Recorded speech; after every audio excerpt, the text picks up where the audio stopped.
Salam sejahtera Malaysia. Denyut nadi suara rakyat bergema di channel ini. Terima kasih kerana bersama-sama di channel ini untuk mendapatkan berita-berita terkini. Bagi anda yang baru, jangan lupa tekan butang subscribe, like dan share. Malaysia kita punya, kita jaga sama-sama. Salam sejahtera Malaysia, denyut nadi suara rakyat bergema di channel ini. Berita terkini yang baru saja diterima sebentar tadi. Isteri Daim didakwa esok di mahkamah. Berita ini dipetik daripada malaysiakini.com.my bertarikh hari ini 17 minit yang lalu. Isteri Daim didakwa esok. Berita penuh, Naimah Abdul Khalid iaitu isteri bekas Menteri Kewangan Daim Zainuddin ditetapkan untuk didakwa di Mahkamah Session Kuala Lumpur pada esok. Nama Naimah muncul dalam senarai kausah dalam talian untuk kes di hadapan Hakim Azura Alwi pagi esok. Bagaimanapun tidak jelas pada masa ini apakah pertuduhan yang akan dikenakan terhadapnya. Malaysia kini sedang cuba untuk mendapatkan maklumat terkini tentang perkara tersebut. Dan untuk pada ketika ini berita yang diperolehi ialah bahawa isteri kepada Daim Zainuddin iaitu bekas Menteri Kewangan dan juga yang juga merupakan rakan karib kepada Tun Dr. Mahathir Mohamad didakwa esok. Nama Naimah muncul dalam senarai kausah dalam talian untuk kes di hadapan Hakim Azura Alwi pagi esok. Malaysia kini sedang cuba untuk menghubungi pasukan peguam Naimah untuk mendapatkan penjelasan lanjut mengenai perkara itu. Sementara itu, FMT memetik sumber yang mendakwa Naimah akan didakwa mengikut Akta SPRM 2009. Naimah menjadi tumpuan semasa siasatan SPRM terhadap Daim, dengan dia memberitahu media bahawa suaminya yang juga ahli perniagaan dianiaya atas kejayaannya. Dia menegaskan bahawa keluarganya tidak pernah merahsiakan memiliki aset di luar negara yang menurutnya hasil daripada aktiviti perniagaan dan pelaburan sebelum penglibatan Daim di dalam arena politik. SPRM sedang menyiasat Daim Zainuddin berhubung pendedahan kekayaannya dalam kebocoran rekod kewangan antarabangsa yang dikenali sebagai Kertas Pandora.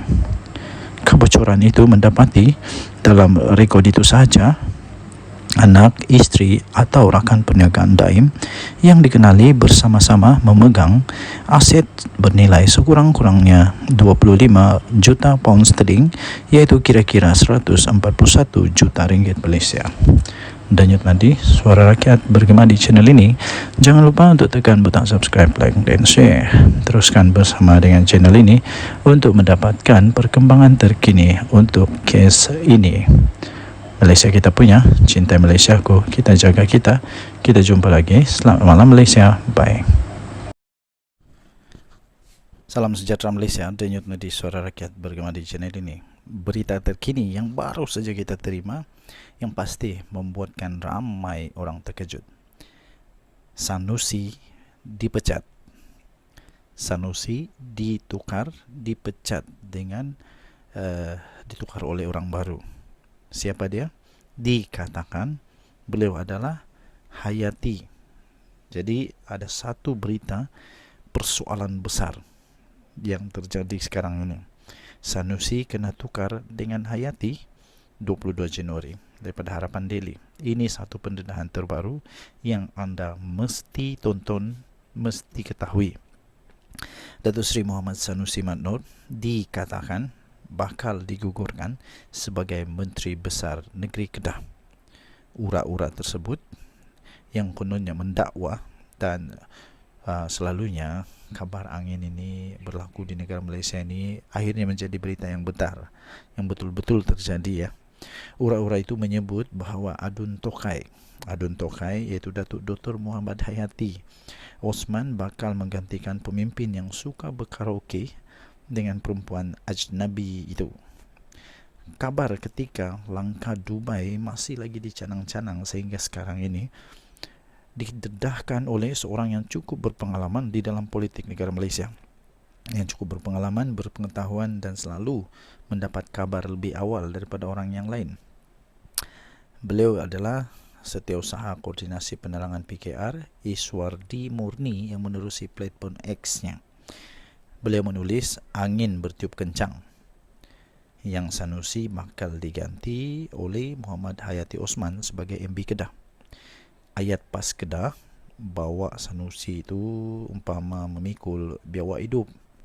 Tahniah YB Hayati, duntokai, kata Iswardi.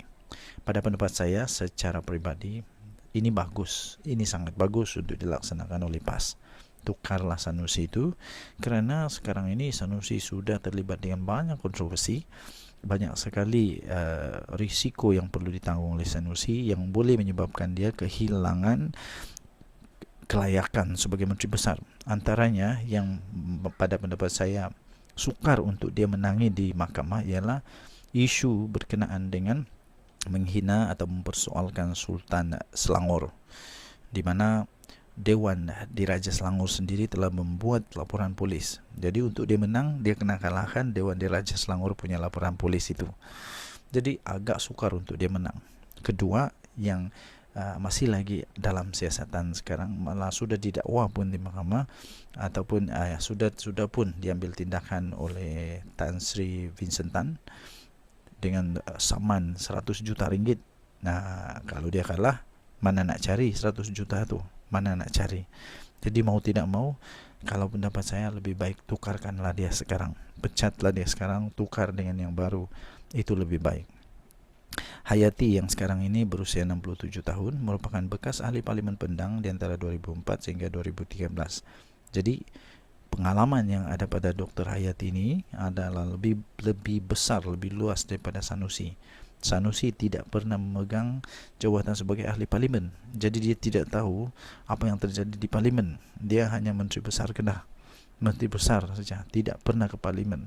Jadi kalau Hayati ini betul-betul menjadi Menteri Besar, dia rasanya lebih baik, lebih pengalaman, lebih berpengetahuan luas di dalam selok-belok pentadbiran negara Malaysia dan selok-belok politik negara Malaysia. Beliau sebelum ini merupakan doktor perubatan yang berkhidmat di Hospital Besar Kuala Lumpur, Hospital Al-Ustad dan Hospital Baling dan juga Hospital Al-Setar. Kemudian bapa pada 7 anak itu kemudian membuka klinik di Pendang pada tahun 1995. Tuan-tuan dan puan-puan yang dihormati sekalian,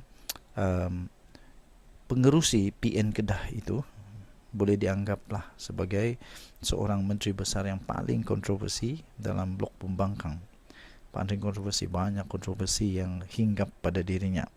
Beliau juga adalah Timbalan Pesuruhjaya PAS Kedah, yang juga adalah pengarah pilihan raya untuk Perikatan Nasional, yang telah pernah menyentuh sensitiviti 3R yang tidak dibenarkan untuk disentuh oleh mana-mana pihak, termasuk agama, kaum dan institusi diraja. Pelantun karaoke sampai awal pagi itu pernah heboh didakwa telah menghina Sultan Selangor ketika membandingkan urusan pelantikan beliau sebagai Menteri Besar Kedah dan Datuk Seri Amiruddin Syari sebagai Menteri Besar Selangor. Denyut nadi Suara Rakyat bergema di channel ini, kita nantikan benarkah Sanusi akan dipecat.